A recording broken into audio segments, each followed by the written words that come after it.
우리의 마음을 올려드려서 너무나 감사를 드립니다. 감사합니다. 우리 시편 73편 28절의 말씀을 먼저 보면서 오늘 말씀 같이 한번 이어가 보도록 하겠습니다. 한번 먼저 같이 읽습니다. 하나님께 시작. 하나님께 가까이 함이 내게 복이라. 내가 주 여호와를 나의 피난처로 삼아 주의 모든 행적을 전파하리이다. 아멘. 자, 우리 옆에 분에게 복 많이 받으세요 하고 인사해 보세요.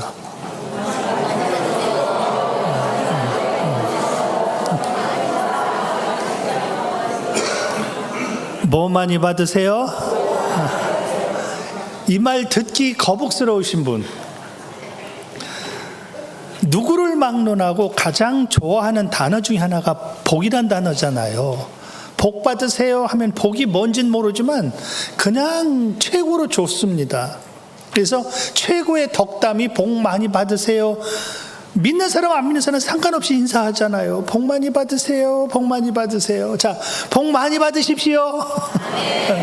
근데 성경에 모든 복의 출발이 사실은 여기서부터입니다. 복을 하나 우리에게 딱 제시해 주는데 진짜 복이 뭔 줄 아나?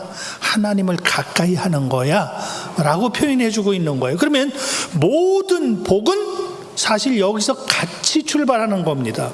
이 안에 다 포함이 되어 있는 거예요. 하나님 가까이 하면 나머지는 왜? 모든 복은 하나님과 연결된 것이니까. 주님을 많이 볼 수 있는, 주님을 많이 닮아갈 수 있는 멋진 저와 여러분이기를 원합니다. 가까이 하면 나타나는 열매 하나가 있거든요. 그게 뭐냐면 그를 알아요. 제가 언젠가 그런 표현했죠. 저를 잘 아는 사람이 있습니다. 누가 저를 잘 알까요? 저를 가까이 하는 사람이에요. 저를 가까이 하는 사람은요, 아하, 목사님은 어떻고 저에 대해서 할 말이 많아요. 왜? 많이 아니까. 안다는 얘기는 가까이 왔다는 얘기거든요.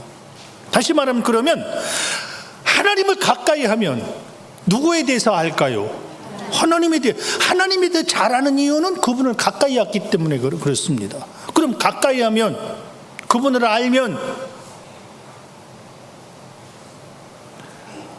내가 누구인지 잘 모를 때 내가 만나는 친구를 보면 나를 알 수 있다고 그랬습니다. 왜? 비슷한 사람끼리 만난다고 그랬잖아요. 그러니까 나하고 다른 사람 만나면 조금 불편스러워. 뭐 다른 의미가 있어서가 아니라 조금 좀 불편한 게 왜냐하면 나하고 코드가 잘 안 맞아서 그래요. 그런데 나하고 비슷한 사람 만나면 오래전부터 벌써 만났던 사람 같아. 편하지요. 비슷해서 그래요. 또 다른 사람도 오래 만나면 그분에 대해서 알면 알수록 점점 내가 존경하며 닮아가기 시작해. 흉내도 그 사람 흉내내요. 여러분들이 살아오면서 혹시 내가 누구 닮았네? 하고 말할 때 있죠. 여러분들 누구 닮은 거야? 누구 전혀 평생 살아오면서 한 사람도 닮은 적 없습니까? 있어요. 누구 닮았어요? 대부분 보면요 부인할 수 없는 게 엄마 아빠 빼닮습니다. 성격도 그대로 나와요. 말투도 그대로 나와요. 저도 신기한 것 하나가 저희 가족끼리 다 모이면요 꼭 저는 하다가 보면 저희 아버님 흉내내고 있어요. 말투도 그렇고 행동도 그렇고 아버님 흉내가 딱 나오면요 집안 식구들이 막 깔깔대고 웃어요. 왜? 아버님을 보는 듯하니까. 아버님이 잘 쓰시는 것도 단어가 있거든요. 제가 왜? 어려서부터 들었던 제에게 익숙한 단어야. 그러니까 그 말을 툭툭툭툭 던지는 거예요.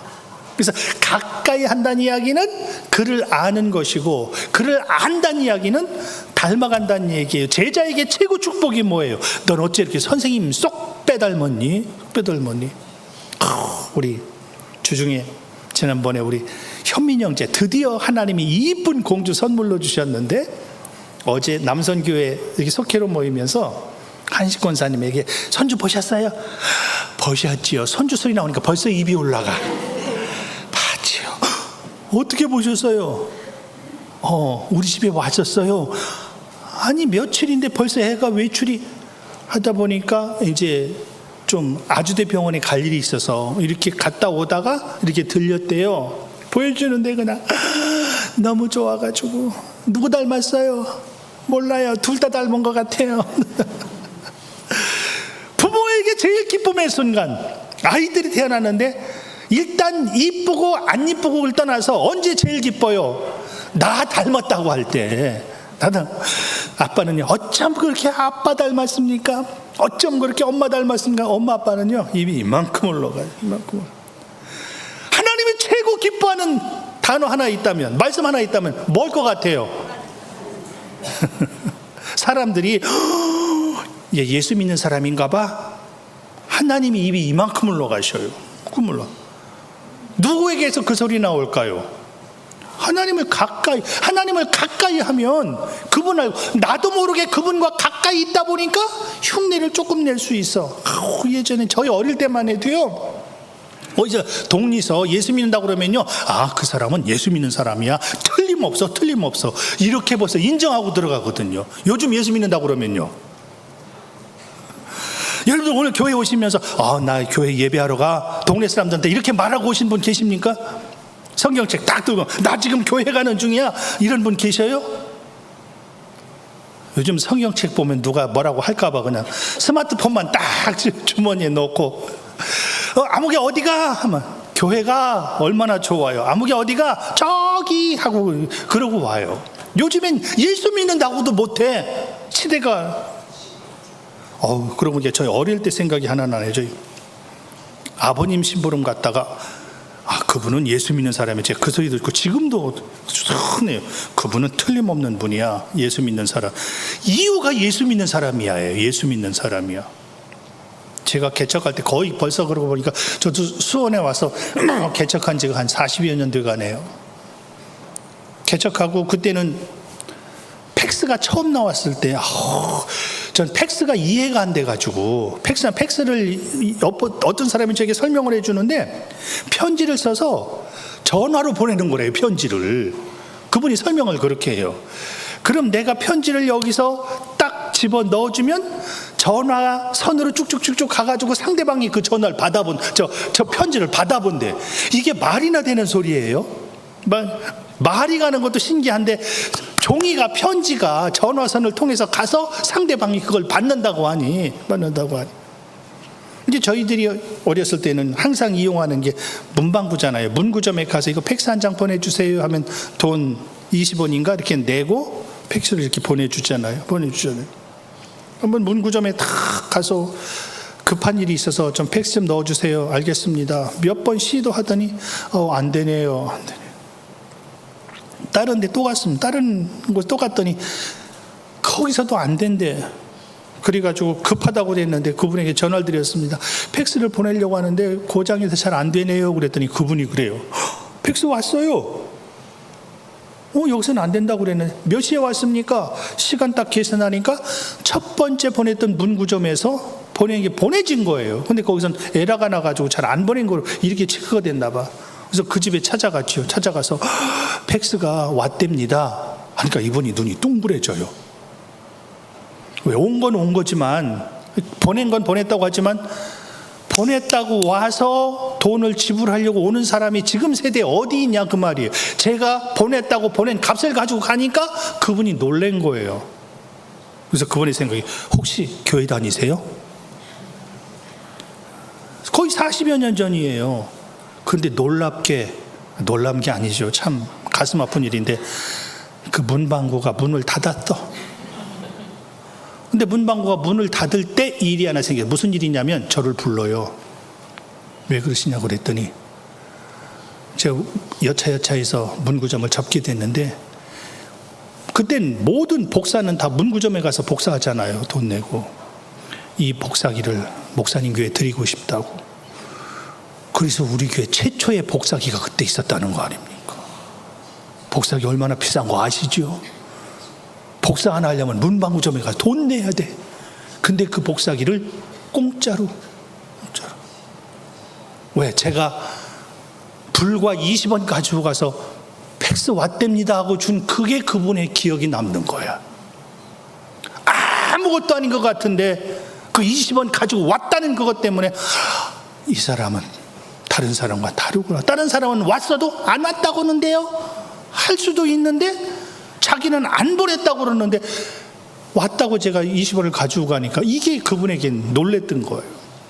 그래서 20원 내고 비싼 복사기 받고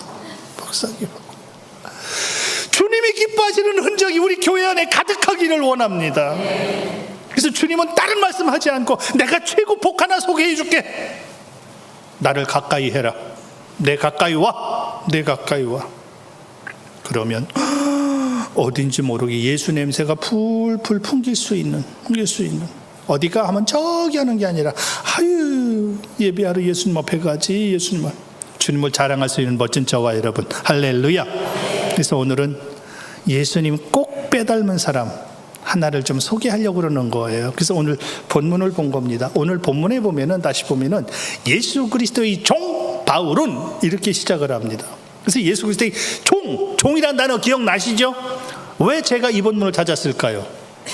지난 시간까지 종의 의미를 몇 주간 같이 살폈습니다. 종이 왜 중요해요? 종은 하나님이 그에게 성령 부어주신다고 그랬습니다.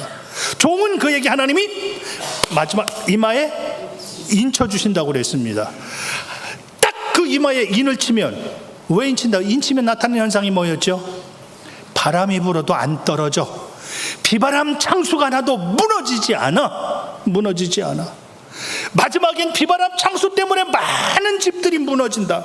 그런데 무너지지 않는 집이 있으니 그 집은 반석에 털을 닦고 집은 지혜로운 집이야.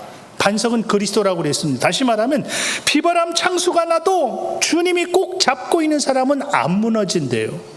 누가 주님이 잡고 계시냐? 그게 종이 되니까요. 그게 인치는 거를, 이는 소속을 나타낸다고 그랬습니다. 누구 거라는 표시예요. 그래서 주님이 내 거, 이게 주님 거는 비바람 창수가 있어도 주님이 잡고 계셔.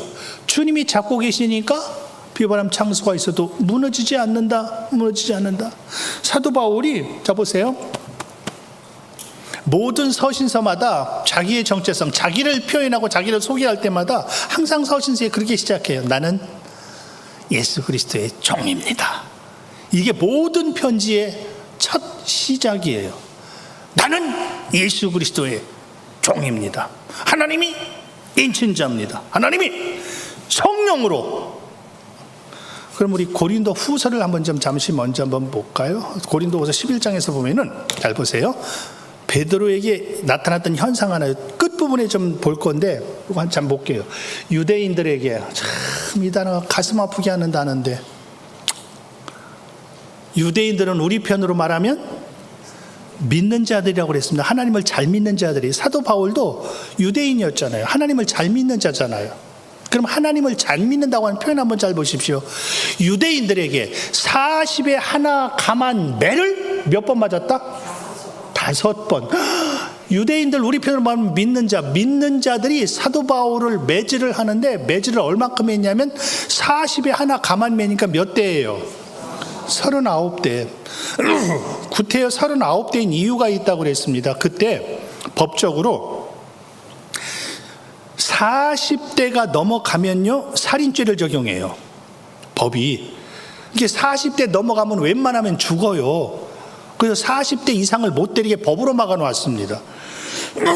근데 하나 둘 수를 헤아리면서 때리다가 보면 수를 잘못 셀 수도 있어. 그래서 그걸 막기 위해서 40에서 하나를 빼고 때려요. 사실은 40대 때리는 거나 마찬가지죠.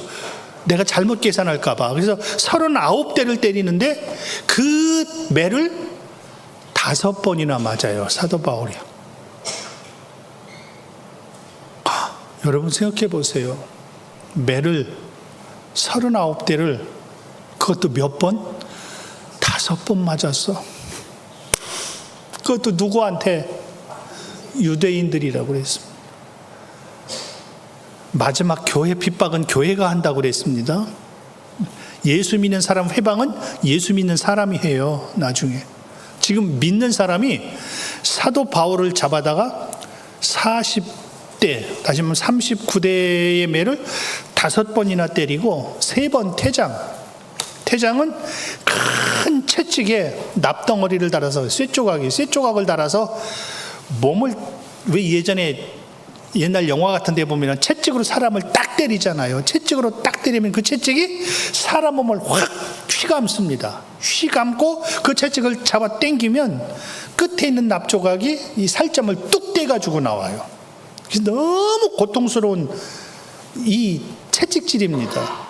그래서 이 채찍질을 법적으로 로마 시민들에겐 이 형을 못하도록 되어 있거든요. 근데 사도 바울이 로마 시민이었는데 파악도 안 하고 그냥 때린 거예요. 근데 그 매를 그것도 3번이나 맞았어. 얼마나 고통스러웠을까. 한 번 돌로 맞아, 그냥 맞은 게 아니라, 성경에 보면 바울이 돌로 저 바울이 이제 죽어서 갖다 버려. 그래서 죽었다고 돌무더 속에 갖다 버려버렸거든요. 근데 거기서 다시 깨어나가지고 눈 비비뜨고 일어나서 다시 전도하러 가자. 거기서 살아가지고 다시 또 나가는 장면. 돌 맞았어. 배가 3번이나 파손됐죠. 일주일을 그냥 바다에서 깊은 가운데 있었죠. 그래서 뭐 산의 위험도 있었고, 강의 위험도 있었고, 강도의 위험도 있었고, 막 동족의 위험도 있었고, 여러 위험들이 계속 그에게 막 그냥 다가오고.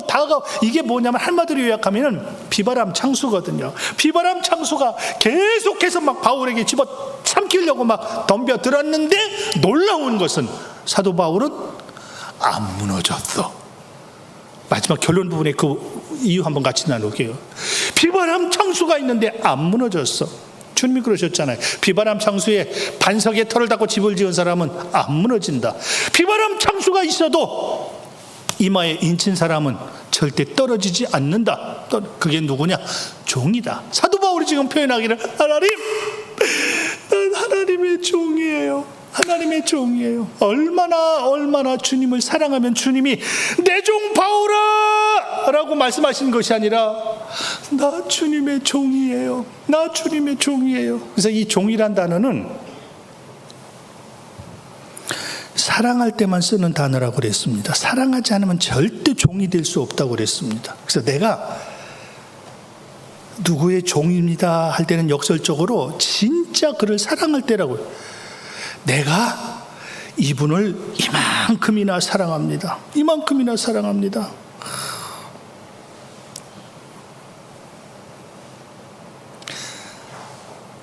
이쯤에서 제가 한 번 더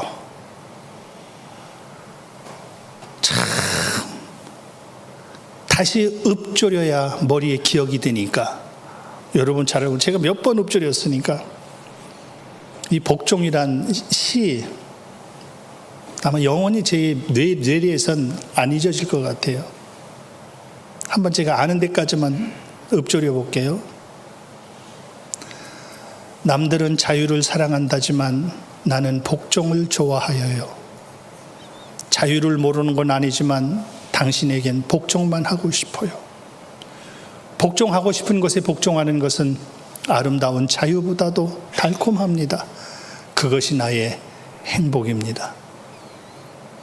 그러나 당신이 나더러 다른 사람을 복종하라면 그것만은 복종할 수 없습니다. 다른 사람을 복종하려면 당신에게 복종할 수 없기 때문입니다. 여러분 보세요. 자유가 좋아요? 복종이 좋아요? 누가 뭐라고 그래도 이건 말의 거리나 비교의 대상이 안 됩니다. 모두가 좋아하는 것이 자유입니다. 근데 이 사람은 얼마나 사랑하는 자가 있었던지, 사랑하는 자의 종이 돼서 그에게 복종하며 평생 그에게 종이 된다 할지라도 나는 그 앞에 있기를 소원하는 거예요.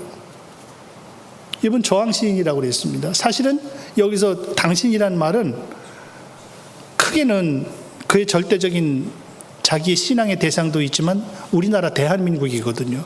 대한민국을 너무나 사랑해서 다른 사람은 일본이에요. 내가 일본 사랑하면 잘 먹고 잘 살 수 있다는 것 알아. 편하게 고통 없이 살 수 있다는 것 알아. 근데 나는 내 조국을 너무나 사랑하니까 나는 내 조국의 종이 되는 한이 있어도, 내 조국 앞에 복종하는 한이 있어도 나는 내 조국의 종이 되고 싶다. 왜? 나는 내 조국을 너무나 사랑하니까. 주님 앞에 사도 바울이 지금 표현하는 것이, 주님, 나 주님을 얼마나 사랑하는지 아세요? 그러니까 좀 전에 40에 하나 감한매를 5번 맞아도 주님 상관없어요. 나는 주님 사랑하기 때문에. 주님 사랑 없으면요, 40에 하나 감한매는 그만두고 욕 한 번 먹어도 다 뛰쳐나갈 겁니다. 내가 이러면서 예수 믿어야 돼? 이게 내 삶의 열매일 것입니다.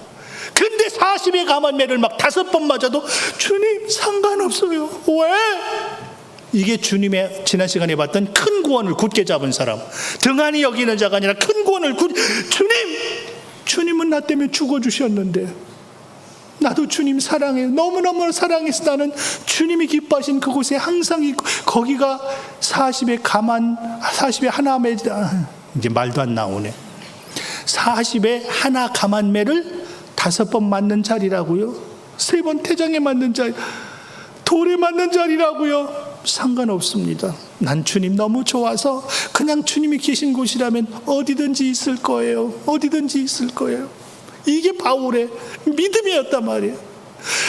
주님이 나와, 그리고 주님이 나에게 나 때문에 치르신 대가가 얼마나 큰지를 사도 바울은 알고 있으니까, 주님, 난 그냥 영원토록 주님의 종으로 있고 싶어요.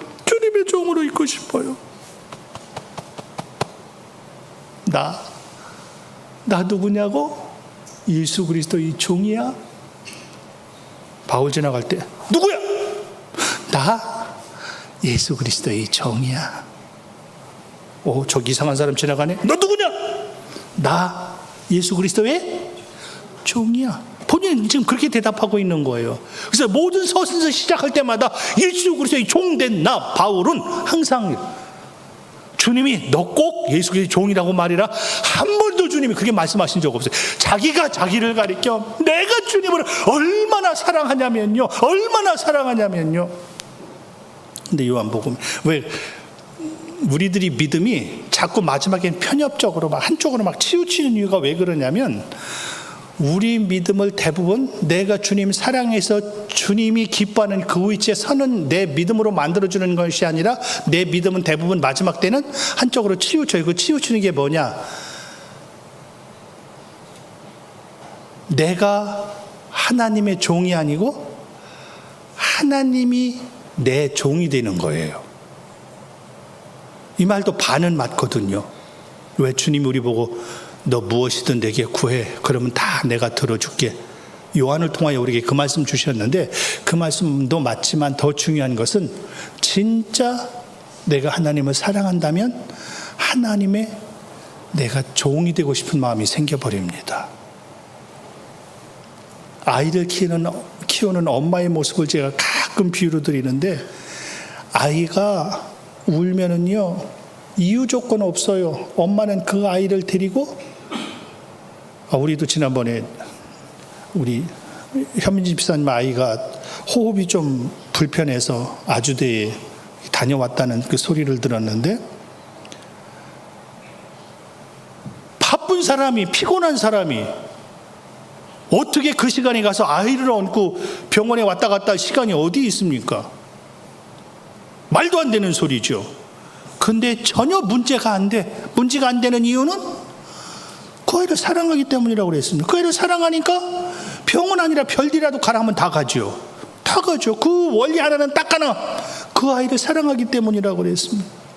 바울이 예수님을 얼마나 사랑하면 주님이 나 위에 던지신 그 구원이 얼마나 큰지를 내가 알고 있습니다. 제가 여기서 항상 말씀드렸던, 그리고 제 머릿속에 항상 이때쯤 떠오르는 게, 이게 알라딘, 제목이 뭐죠? 알라딘과 요술램프인가요? 문지르면 펑 하고 막 근육맨이 나타나서, 주인님 제가 뭐 해드릴까요? 하는 거 있잖아요. 주인님 말씀만 하십시오. 제가 다 대령하겠습니다. 그럼 뭐가 필요하다면, 주인님 여기 있습니다. 마지막 때 우리 믿음이 거의 그렇거든요. 하나님, 나 뭐 필요한가 아시죠? 왜 하나님 이거 안 해주셔요? 안 해줘요? 그럼 하나님도 재미없을걸요? 이게 마지막에 우리의 신앙이 거의 그쪽으로 치우친다니까요. 근데 진짜 하나님을 사랑하는 사람은 하나님, 제가 주님을 위해서 뭘 해드릴까요? 이게 성숙한 사람이거든요. 주님이 나를 사랑하는 것처럼 나도 주님을 사랑해서 주님이 기뻐하는 그 위치에 내가 있겠습니다. 주님, 제가 어디에 있기를 원하십니까? 성숙됨이 하나님을 향해 나가는 저와 여러분이기를 원합니다. 그게 종된 자는요, 주님의 기쁨으로 서는 거예요. 그 사람에게 하나님은 성령을 부어주신대요. 그 사람에게 하나님은 인치신다고 말씀하고 있습니다. 근데 오늘 좀 같이 조금 좀 보려고 하는 것이 다른 것이 아니라 다시 한번 이제 로마서 1장을 좀 한번 봅니다. 다시 같이 한번 읽습니다. 예수 그리스도의 시작. 예수 그리스도의 종 바울은 사도로 부르심을 받아 하나님의 복음을 위하여 택정함을 입었으니. 종된 자에게 주시는 귀한 축복 하나, 진짜 축복 하나 있는데 그 축복은 오해같이 나누도록 하고요. 예수 그리스도의 종 바울은 사도로 뭐 하심을 받아? 요단 하나만, 요게 전체를 아우르는 단어입니다. 와, 부르셨다. 보통 calling 그렇게 얘기하죠. 우리 편으로 소명이란 단어를 쓰는데 보십시오. 이 부르심이란 단어가 하나님이 나를 부르셨어? 하나님이 나를 부르셨어? 알겠습니다. 아무나 이 마음 못 가져요. 누가 갖는다고요? 종만이 가질 수 있는 거예요. 주인이 나를 불렀어? 주인이 나를 택했어? 여러분 보세요. 비유적으로 한번 질문 드려보겠습니다. 돈 많은 사람이 잘 살 것 같아요? 돈 없는 사람이 잘 살 것 같아요? 누가 잘 살 것 같아요? 이 질문이 전혀 맞지 않는다는 건 여러분 눈치 이제 채셨을 것입니다. 가치에 따라서 다시 말하면 내가 돈을 많이 가지고 있냐 없냐가 잘 사냐 못 사냐를 나누거나 구분하는 선이 아니라고 그랬습니다. 돈이 많은 사람이 잘 살 수도 있지요. 근데 돈이 많은 것은 잘 사는 것이 아니라 부자라고 언젠가 말씀드렸습니다. 그냥 부자예요. 돈 많은 건 부자예요. 잘 사는 게 뭐가 잘 사는 거냐? 이 세상에서 저는 제일 잘 산 사람 하나를 뽑으라면 그 중에 하나가 지금 사도 바울이 지금 그 얘기하고 있는 거거든요. 주님 편에서 볼 때 제일 멋있게 산 사람 사도 바울. 그 이유가 나옵니다. 하나님이 나를 부르셨어? 하나님이 나를 부르신 목적을 나는 알아. 그러니까 이 목적을 나는 부여잡겠다. 작은 결론 하나 미리 드릴게요. 그래서 제일 멋있게 산 사람 누구냐? 목적대로 살다 간 사람이 제일 잘 사는 사람이라고 그랬습니다. 그냥 돈 있으니까 그냥 육신적으로 편한 삶을 살다가 인생 끝나는 거죠. 그럼 모든 것에는 목적이 있다고 그랬잖아요. 제가 언젠가 표현했던 여름에는 참 더우니까 우리가 좀 시원하게 하나님께 예배드리고 있는데 이것도 좀 죄송스럽네. 너무너무 또 시원하면 또 뒤에 에어컨이 몇 대가 지금 쫙 가동이 되고 있습니다. 그럼 에어컨을 형성하고 있는 가장 중요한 틀 중에 하나가 지금 철판이 에어컨을 참 만드는데 일조를 했죠. 철판이 이 땅에 태어나면서 나는 에어컨이 돼가지고 새하늘교회에 가서 예배하는 사람들을 시원하게 해줘야지. 이 생각을 가지고 에어컨된 에어컨은 하나도 없음을 여러분들 눈치채셨을 겁니다. 무슨 얘기냐면 에어컨이 에어컨 될 수 있는 이유는 에어컨 만든 자가 철판을 머릿속에 어떻게 쓸 건지 구상해서 만든 것이 에어컨입니다. 다시요.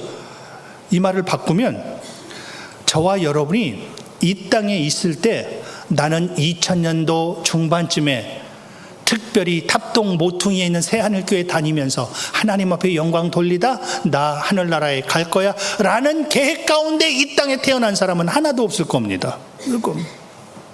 무슨 말이냐면 시계가 시계 될 수 있는 이유는 딱 하나. 시계를 만든 분의 목적이 시간을 우리에게 알게 하려고 그 목적 가지고 시간을 만들었다고 그랬습니다. 그러니까 그 목적대로 쓰여지면 진짜 멋있는 삶이라고 그랬습니다. 다시요. 그럼 저와 여러분 누가 만드셨습니까? 성경이 질문하는 게 그거예요. 저와 여러분 누가 만드셨어요? 그럼 왜 만드셨어요? 내가 어떤 목적을 가지고 태어난 것이 아니라 하나님의 목적이 있기 때문에 나를 만드셨다, 그 얘기예요. 그럼 나에 대한, 내 인생 전체에 대한 핸들을 누가 잡고 있다는 이야기입니까? 사도 바울이 지금 그걸 하나를 눈치챈 거예요. 이 땅에서 제일 멋있는 삶이 뭐냐? 제일 아름다운 삶이 뭐냐? 하나님이 나를 택했어? 하나님이 나를 만드셨어? 하나님이 나를 부르셨어? 하나님, 알겠습니다. 부르신 목적을 따라 내가 하나님 그 길 달려가겠습니다. 가는 그 길이 40에 하나 가만매를 5번 맞는다 할지라도 주님 상관없습니다. 그게 목적이 아니라 하나님이 나를 택하시고 하나님이 나를 부르신 목적이 있잖아요. 그 목적대로 나는 살 거예요. 3번 태정이 맞을 텐데 상관없습니다. 그건 지엽적인 거잖아요. 지엽적인 거. 여러분 보세요. 세상에서 볼 때 가장 불쌍한 사람 찾으라면 사도 바울을 찾을 겁니다. 왜? 인생이 보장이 돼 있었어. 가말리엘 문화생이라면 우리 편으로 말하면 서울대에서 수석으로 졸업한 사람입니다. 그 인생 얼마나 활짝 피겠습니까? 활짝 열리겠습니까? 근데 예수를 만났다는 것 하나 때문에 그 모든 것 다 배설물로 여기고 가서 엉뚱한 사람들에게 매를 맞질 않나, 채찍에 맞질 않나, 돌로 맞질 않나, 가다 배가 파손되질 않나, 강도나 강에서 산에서 그냥 그 무시무시한 힘든 고통, 어려움, 아픔을 당하면서도 하나님이 나를 부르셨어. 하나님이 나를 부르셨어. 하나님이 나를, 이 목적 때문에 나를 부르셔서, 나는 부르셔서 죽을 때까지 나는 이거 안 놓을 거야. 이거 안 놓을 거야. 이 마음이 어디서 나와요? 이 마음이 어디서 나와요? 그래서 처음 시작할 때 나는 예수 그리스도의 종이야. 종은요, 주인이 하라는 대로 하는 게 종이거든요. 그래서 사랑 없이는, 그래서 절대 흉내도 못 낸다고 그랬습니다. 우리 편으로 막 바꾸면, 하나님, 수많은 사람 중에 나를 이 땅에 있게 하셨습니까? 이 땅에 있는 사람들 중에도 나를 예수 믿게 하셨어요? 나를 예수 믿게 하신 중에도 나에게 직분 주셨어요? 하나님, 알겠습니다. 나 이 직분 굳게 잡겠습니다. 굳게 잡게. 왜? 그 목적으로 나를 부르셨어요. 이걸 놓지 않는 게 바울의 믿음인 거예요. 그래서 제일 멋있게 사는 사람이 누구냐? 하나님이 나를 부르신 목적대로 그 목적을 잡고 달려가는 사람.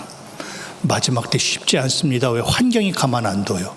세상이 가만 안 둡니다. 심지어는 아까 유대인에게 맞았다고 그랬죠. 내 옆에 믿는 사람들이 가만 안 둬요. 가만 안 둬요. 저것도 믿음이라고, 저것도 믿음이라고. 그러나 나를 만드신 하나님을 아는 사람은, 하나님, 나는 하나님을 누구보다 사랑해요. 그래서 종이 돼도 복종해야 된다 할지라도 나는 당신 앞에만 있을 거예요. 있을 거예요. 진짜 주님을 사랑하는 사람은요, 어떤 것보다 중요한 것이 하나님이 나를 왜 부르시고 창조했는지를 알아 그 위치에 서는 사람. 나는 예수 그리스도의 종입니다. 근데 하나님은 나를 사도로 부르셨습니다. 그래서 이 부르신, 오늘 오후에 같이 나눠볼게요. 사도 바울은 날마다 부르신 부름의 상을 위하여 나는 매일 쫓아갑니다. 왜? 하나님이 이 목적으로 부르셨으니까. 매를 맞아도 상관없습니다. 채찍에 맞아도 상관없습니다. 세상에서 볼 땐 가장 실패한 사람처럼 보여요. 근데 하나님의 위치에선 제일 멋있게 살았구나, 제일 잘 살았구나. 우리는 이 땅에서의 삶이 마지막이 아니라 주님 앞에서 주님이 세마자 할 그날이 있다는 것을 기억하며 주님 손 잡고 주님이 부르신 부름의 상을 위하여 열심히 달려가는, 오늘 또 하나님 앞에 구별되이 예배를 하나님께 올려드리는 저와 여러분이요, 그 삶의 주인공들이시기를 주님의 이름으로 부탁을 드립니다.